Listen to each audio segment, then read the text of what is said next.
ನಮಸ್ತೆ ಸ್ನೇಹಿತರೆ, ಸಂಕಲ್ಪ ಅಕಾಡೆಮಿ ಧಾರವಾಡದಿಂದ ನಾನು ವಿಠ್ಠಲಗೌಡ ಪಾಟೀಲ್. ಸ್ನೇಹಿತರೆ, ಸ್ಪರ್ಧಾತ್ಮಕ ಪರೀಕ್ಷೆಗಳ ದೃಷ್ಟಿಯಿಂದ ಭಾರತದ ಸಂವಿಧಾನಕ್ಕೆ ಸಂಬಂಧಪಟ್ಟ ಹಾಗೆ ಮತ್ತೊಂದು ಕೋರ್ ಪಾರ್ಟ್ ಅಂತಂದ್ರೆ ಮೂಲಭೂತ ಕರ್ತವ್ಯಗಳು ಅಥವಾ ಫಂಡಮೆಂಟಲ್ ಡ್ಯೂಟೀಸ್. ಸ್ನೇಹಿತರೆ, ಇದನ್ನ ಭಾರತ ಸಂವಿಧಾನದ ಕೋರ್ ಪಾರ್ಟ್ ಅಂತ ಯಾಕೆ ಕರಿತಾ ಇದ್ದೀನಿ ಅಂತಂದ್ರೆ, ಈ ಟಾಪಿಕ್ ಅನ್ನ ನೀವು ಒಂದು ಸಾರಿ ಪ್ರೀವಿಯಸ್ ಇಯರ್ ಕ್ವಶನ್ ಪೇಪರ್ ಏನಾದ್ರೂ ಸಾಲ್ವ್ ಮಾಡಿದ್ರೆ ನಿಮ್ಗೆ ಖಂಡಿತವಾಗ್ಲೂ ನಿಮ್ಮ ಅನುಭವಕ್ಕೆ ಬರ್ತದೆ. ಸೊ ಭಾರತದ ಸಂವಿಧಾನದ ಮೇಲೆ ಅಥವಾ ಭಾರತದಲ್ಲಿರ್ತಕ್ಕಂಥ ಮೂಲಭೂತ ಕರ್ತವ್ಯಗಳ ಮೇಲೆ ನಿರಂತರವಾಗಿ ಪೊಲೀಸ್ ಕಾನ್ಸ್ಟೇಬಲ್ ಪರೀಕ್ಷೆಯಿಂದ ಹಿಡಿದು IAS, KAS, PSI, PDO, FDA, SDA, group C, SSC, RRB ಎಲ್ಲ ಸ್ಪರ್ಧಾತ್ಮಕ ಪರೀಕ್ಷೆಗಳಲ್ಲಿ ನಿರಂತರವಾಗಿ ಈ ಟಾಪಿಕ್ ಮೇಲೆ ಪ್ರಶ್ನೆಯನ್ನ ಕೇಳ್ತಾ ಬರ್ತಾ ಇದ್ದಾರೆ ಮತ್ತು ಮುಂದೇನೂ ಸಹ ಪಕ್ಕಾ ಕೇಳ್ತಾರೆ. ಆ ಗ್ಯಾರಂಟಿ ಮೇಲೆನೆ ಫಂಡಮೆಂಟಲ್ ಡ್ಯೂಟೀಸ್ ಮೇಲೆ ಬರ್ತಕ್ಕಂಥ ಕೆಲವು ಕೀ ವರ್ಡ್ಸ್ ಗಳನ್ನ ನಿಮ್ಮೊಂದಿಗೆ ನಾನು ಶೇರ್ ಮಾಡ್ಕೊಳ್ತಾ ಇದ್ದೀನಿ. ದಯವಿಟ್ಟು ಸರಿಯಾಗಿ ಈ ವಿಡಿಯೋವನ್ನ ಕೊನೆಯ ತನಕ ಕೇಳಿಸ್ಕೊಳ್ಳಿ. ಮೊದಲನೇದಾಗಿ 1950 ಜನವರಿ 26ರಂದು ಭಾರತದ ಸಂವಿಧಾನ ಜಾರಿಗೆ ಬಂದಂತ ಸಂದರ್ಭದಲ್ಲಿ ಮೂಲಭೂತ ಹಕ್ಕುಗಳು ಹಾಗೂ ರಾಜ್ಯ ನೀತಿ ನಿರ್ದೇಶಕ ತತ್ವಗಳ ಕುರಿತು ಉಲ್ಲೇಖಿಸಲಾಗಿತ್ತು ಅಥವಾ ಅವುಗಳನ್ನ ಮೂಲ ಸಂವಿಧಾನದಲ್ಲಿ ಅಳವಡಿಸಲಾಗಿತ್ತು. ಆದ್ರೆ ಮೂಲಭೂತ ಕರ್ತವ್ಯಗಳನ್ನ ಉದ್ದೇಶಪೂರ್ವಕವಾಗೇನೆ ನಮ್ಮ ಸಂವಿಧಾನದ ರಚನೆಕಾರರು ಮೂಲ ಸಂವಿಧಾನದಲ್ಲಿ ಅವುಗಳನ್ನ ಅಳವಡಿಸಿರ್ಲಿಲ್ಲ. ಹಾಗಾದ್ರೆ ಅವುಗಳನ್ನ ಯಾಕೆ ಅಳವಡಿಸಲಿಲ್ಲ? ಸಂವಿಧಾನದ ರಚನೆಕಾರರು ವಿವರಿಸಿರುವಂತೆ ಜನರು ತಮ್ಮ ನೈತಿಕ ಬಾಧ್ಯತೆಗೆ ಒಳಪಟ್ಟು ಸ್ವಾಭಾವಿಕವಾಗಿ ಸ್ವಯಂ ಪ್ರೇರಣೆಯಿಂದ ಅವರು ತಮ್ಮ ಕರ್ತವ್ಯಗಳನ್ನ ನಿಭಾಯಿಸ್ತಾರೆ ಅಥವಾ ನಿರ್ವಹಿಸ್ತಾರೆ ಅನ್ನುವಂತ ಅಚಲವಾದಂತ ದೃಢವಾಗಿರತಕ್ಕಂತ ವಿಶ್ವಾಸ, ನಂಬಿಕೆ ಸಂವಿಧಾನದ ರಚನೆಕಾರರಿಗೆ ನಮ್ಮ ಮೇಲೆ ಅಪಾರವಾದಂತ ಒಂದು ವಿಶ್ವಾಸ ಇತ್ತು. ಆದ್ರೆ ಮಿತ್ರರೇ, ಮುಂದಿನ ದಿನಗಳಲ್ಲಿ ಇದ್ರ ಬಗ್ಗೆ ಬಹಳ ಸ್ಪಷ್ಟವಾಯ್ತು. ಇನ್ನೊಂದು ಇಂಟ್ರೆಸ್ಟಿಂಗ್ ಪಾರ್ಟ್ ಈಗಲೇ ಹೇಳಿಬಿಡ್ತೀನಿ. ಮೂಲಭೂತ ಕರ್ತವ್ಯಗಳ ಕುರಿತು ಪ್ರಸ್ತುತವಾಗಿ ಇವತ್ತಿಗೂ ಸಹ ಅಮೆರಿಕ ಸಂವಿಧಾನದಲ್ಲಿ ಹಾಗೂ ಕೆನಡಾ ಸಂವಿಧಾನದಲ್ಲಿ ಇವತ್ತಿಗೂ ಆ ದೇಶಗಳ ಸಂವಿಧಾನದಲ್ಲಿ ಮೂಲಭೂತ ಕರ್ತವ್ಯಗಳ ಕುರಿತು ಉಲ್ಲೇಖ ಇಲ್ಲ. ಹಾಗಾದ್ರೆ ನಮ್ಮ ದೇಶದಲ್ಲೇ ಮೂಲಭೂತ ಕರ್ತವ್ಯಗಳನ್ನ ಅಳವಡಿಸುವ ಅನಿವಾರ್ಯತೆ ಯಾವಾಗ ಸೃಷ್ಟಿಯಾಯಿತು?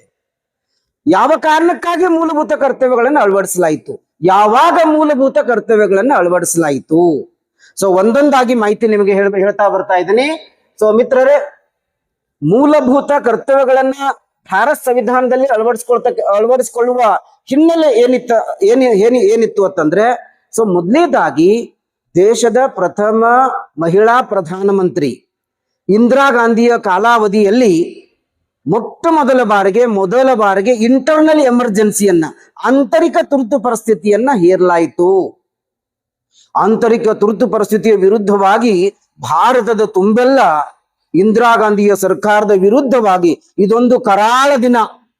ಸೊ ಹೀಗಾಗಿ ದೇಶದ ಜನ ದೊಡ್ಡ ಪ್ರಮಾಣದಲ್ಲಿ ಹೋರಾಟ, ಪ್ರತಿಭಟನೆ, ಗಲಭೆಗಳು, ದೊಂಬಿಗಳು, ದೊಡ್ಡ ಪ್ರಮಾಣದಲ್ಲಿ ಸಾರ್ವಜನಿಕ ಆಸ್ತಿ ಪಾಸ್ತಿಗಳಿಗೆ ಧಕ್ಕೆ ಮಾಡುವುದು ಅತ್ಯಂತ ಸಹಜವಾಗಿ ಬಿಟ್ಟಿತು. ಇಂತಹ ಒಂದು ಸಂದಿಗ್ಧ ಪರಿಸ್ಥಿತಿಯಲ್ಲಿ ಶ್ರೀಮತಿ ಇಂದಿರಾ ಗಾಂಧಿ ಅವರಿಗೆ ಒಂದು ಪಾರ್ಟ್ ಮನವರಿಕೆ ಆಯಿತು. ಯಾಕಂತಂದ್ರೆ ಜನರು ತಮಗೆ ಸಂವಿಧಾನದಡಿಯಲ್ಲಿ ನೀಡಿರ್ತಕ್ಕಂಥ ಮೂಲಭೂತ ಹಕ್ಕುಗಳನ್ನ ಉಪಯೋಗಿಸಿಕೊಂಡು ಕರ್ತವ್ಯದ ಪ್ರಜ್ಞೆಯನ್ನ ಮರೆತು ಬಿಟ್ಟಿದ್ದಾರೆ ಅನ್ನುವಂತ ಏಕೈಕ ಕಾರಣದೊಂದಿಗೆ ಶ್ರೀಮತಿ ಇಂದಿರಾ ಗಾಂಧಿ ಅವರಿಗೆ ಅನಿಸುತ್ತೆ, ಮೂಲಭೂತ ಹಕ್ಕುಗಳ ಜೊತೆಗೆ ನಮ್ಮ ಜನರಿಗೆ ಮೂಲಭೂತ ಕರ್ತವ್ಯಗಳನ್ನೂ ಸಹ ಅಳವಡಿಸುವ ಅವಶ್ಯಕತೆ ಮತ್ತು ಅನಿವಾರ್ಯತೆ ಇದೆ ಅನ್ನುವ ಕಾರಣಕ್ಕಾಗಿ ಸರ್ದಾರ್ ಸ್ವರ್ಣ ಸಿಂಗ್ ನೇತೃತ್ವದ ಸಮಿತಿಯನ್ನ ಶ್ರೀಮತಿ ಇಂದಿರಾ ಗಾಂಧಿ ಅವರು ಈ ಸಮಿತಿಯನ್ನ ನೇಮಕ ಮಾಡ್ತಾರೆ. ಹಾಗಾದ್ರೆ ಸರ್ದಾರ್ ಸ್ವರ್ಣ ಸಿಂಗ್ ಸಮಿತಿಯನ್ನ ಯಾವ ವರ್ಷ ನೇಮಕ ಮಾಡಲಾಗ್ತದೆ ಅಂತಂದ್ರೆ 1976ರಲ್ಲಿ. ಯಾವ ಉದ್ದೇಶಕ್ಕಾಗಿ? ಮೂಲಭೂತ ಕರ್ತವ್ಯಗಳ ಅಳವಡಿಕೆಯ ಕುರಿತು ಯಾವ ಮೂಲಭೂತ ಕರ್ತವ್ಯಗಳನ್ನ ಭಾರತದ ಸಂವಿಧಾನದಲ್ಲಿ ಅಳವಡಿಸಿಕೊಳ್ಳುವುದು ಸೂಕ್ತ ಅನ್ನುವುದರ ಕುರಿತು ಶಿಫಾರಸನ್ನ ಭಾರತ ಸರ್ಕಾರಕ್ಕೆ ಸಲ್ಲಿಸುವಂತೆ 1976ರಲ್ಲಿ ಸರ್ದಾರ್ ಸ್ವರ್ಣ ಸಿಂಗ್ ಸಮಿತಿಯನ್ನ ನೇಮಕ ಮಾಡಲಾಗ್ತದೆ. 1976ರಲ್ಲಿಯೇ ಸರ್ದಾರ್ ಸ್ವರ್ಣ ಸಿಂಗ್ ಮೂಲಭೂತ ಹಕ್ಕು ಕರ್ತವ್ಯಗಳ ಕುರಿತು ಅಳವಡಿಸಿಕೊಳ್ಳಲು ಭಾರತ ಸರ್ಕಾರಕ್ಕೆ ಶಿಫಾರಸು ಸಲ್ಲಿಸುತ್ತೆ. 1976ರಲ್ಲಿಯೇ ಭಾರತದ ಸರ್ಕಾರ ಅವುಗಳನ್ನ ಅಳವಡಿಸಿಕೊಳ್ಳುತ್ತೆ. ಹಾಗಾದ್ರೆ ಮೂಲಭೂತ ಕರ್ತವ್ಯಗಳನ್ನು ಯಾವ ರಾಷ್ಟ್ರದಿಂದ ಎರವಲು ಪಡೆಯಲಾಯಿತು? ಸರ್ದಾರ್ ಸ್ವರ್ಣ ಸಿಂಗ್ ವಿವಿಧ ದೇಶಗಳಿಗೆ ಭೇಟಿ ಕೊಟ್ಟು ಅಂತಿಮವಾಗಿ ರಷ್ಯಾ ಕಾನ್ಸ್ಟಿಟ್ಯೂಷನ್ ದಲ್ಲಿ ಇರ್ತಕ್ಕಂಥ USSR ಕಾನ್ಸ್ಟಿಟ್ಯೂಷನ್ ದಲ್ಲಿ ಇರ್ತಕ್ಕಂಥ ಮೂಲಭೂತ ಕರ್ತವ್ಯಗಳನ್ನ ಭಾರತದ ಸಂವಿಧಾನದಲ್ಲಿ ಅಳವಡಿಸಿಕೊಳ್ಳುವುದು ಸೂಕ್ತ ಅನ್ನುವುದನ್ನ 1976ರಲ್ಲಿ ತನ್ನ ಶಿಫಾರಸನ್ನ ಸಲ್ಲಿಸುತ್ತೆ. ಹಾಗಾದ್ರೆ ಮಿತ್ರರೇ, ಭಾರತದ ಸಂವಿಧಾನದಲ್ಲಿ ಯಾವುದಾದ್ರೂ ಒಂದು ಹೊಸ ವಿಷಯವನ್ನ ಭಾರತದ ಸಂವಿಧಾನಕ್ಕೆ ಆಡ್ ಮಾಡಬೇಕು ಅಂತಂದ್ರೆ ಎಲ್ಲಿ ಆಡ್ ಮಾಡಬೇಕು? ಹಾಗಾಗಿ ಮೂಲಭೂತ ಕರ್ತವ್ಯಗಳನ್ನ ಭಾರತ ಸಂವಿಧಾನದಲ್ಲಿ ಸೇರಿಸಬೇಕು ಅನ್ನೋ ಕಾರಣಕ್ಕಾಗಿ 4A ಭಾಗವನ್ನ ಸೃಷ್ಟಿ ಮಾಡಲಾಯಿತು. 4A ಭಾಗವನ್ನ ಸೃಷ್ಟಿ ಮಾಡಿದ್ದು ಯಾವ ತಿದ್ದುಪಡಿಯ ಮೂಲಕ? 42ನೇ ತಿದ್ದುಪಡಿಯ ಮೂಲಕ. ಹಾಗಾದ್ರೆ 42ನೇ ತಿದ್ದುಪಡಿಯನ್ನ ಯಾವಾಗ ಮಾಡಲಾಯಿತು ಅಂದ್ರೆ 1976ರಲ್ಲಿ.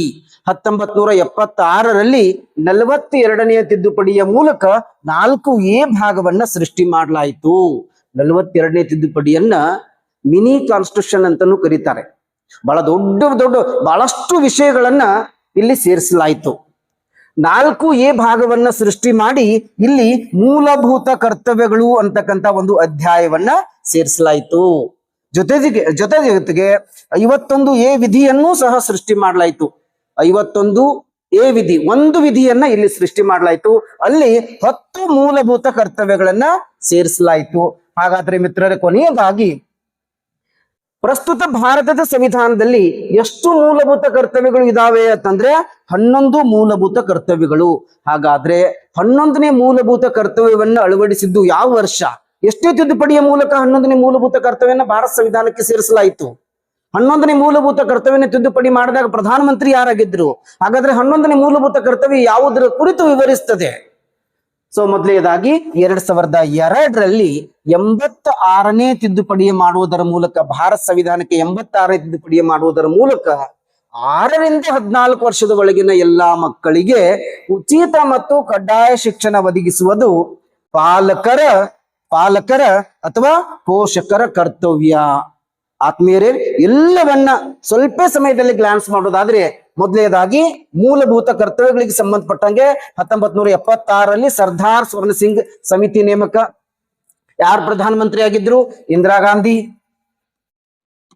ಹಾಗಾದ್ರೆ ಭಾರತ ಸಂವಿಧಾನದಲ್ಲಿ ಅಳವಡಿಸಿಕೊಂಡಿದ್ದು ಯಾವ ವರ್ಷ? 1976ರಲ್ಲಿ. ಎಷ್ಟನೇ ತಿದ್ದುಪಡಿಯ ಮೂಲಕ? 42ನೇ ತಿದ್ದುಪಡಿಯ ಮೂಲಕ. ಯಾವ ಭಾಗವನ್ನು ಹೊಸದಾಗಿ ಸೃಷ್ಟಿ ಮಾಡಲಾಯಿತು? 4A ಭಾಗ. ಯಾವ ವಿಧಿಯನ್ನ ಹೊಸದಾಗಿ ಸೃಷ್ಟಿ ಮಾಡಲಾಯಿತು? 51A ವಿಧಿಯನ್ನ. 4A ಭಾಗಕ್ಕೆ ಅಥವಾ 51A ವಿಧಿಗೆ ಎಷ್ಟು ಮೂಲಭೂತ ಕರ್ತವ್ಯಗಳನ್ನ ಪ್ರಾರಂಭದಲ್ಲಿ ಸೇರಿಸಲಾಯಿತು? 10 ಮೂಲಭೂತ ಕರ್ತವ್ಯಗಳು. ಹಾಗಾದ್ರೆ ಪ್ರಸ್ತುತ ಭಾರತ ಸಂವಿಧಾನದಲ್ಲಿ ಎಷ್ಟು ಮೂಲಭೂತ ಕರ್ತವ್ಯಗಳು ಇದಾವೆ? 11 ಮೂಲಭೂತ ಕರ್ತವ್ಯಗಳು. 11ನೇ ಮೂಲಭೂತ ಕರ್ತವ್ಯವನ್ನ ಸೇರಿಸಿದ್ದು ಯಾವ ವರ್ಷ? 2002ರಲ್ಲಿ.